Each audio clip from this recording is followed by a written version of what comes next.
Hello guys, good afternoon. So for today's video, padung day mi sa common.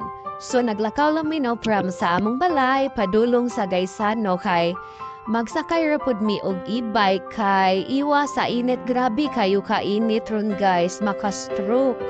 So sa katumang lakaw karon magdala jud mo water and then payong para protekta no kay grabe gid kayo kainit as in di gid nimo makuha ng init.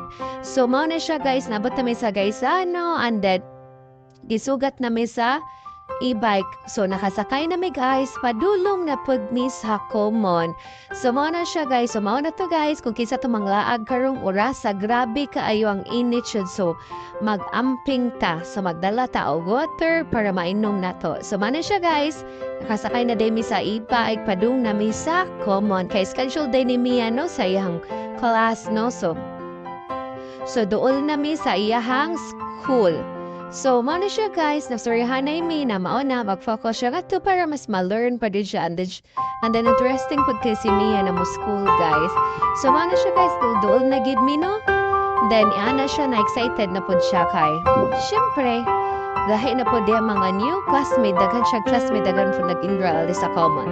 So, mao na siya guys, munahaog na si Mia guys, and ako na po na siya ihatod sa iyang kuan sa school center. So, mauna, bili na ako na siya kay ako na po na siya balik ko ni bili na mo na ako siya niya kahumanaan na mga later on 4 p.m. ako na po na siya puha o balik. So, mo bless na siya, mo hug, mo kiss, and mo goodbye before mo sulod sa ilahang kuan school center. So, kana di siya guys, mao na si Teacher Che. So, mo sulod na siya, mo kuha na siya isayang worksheet.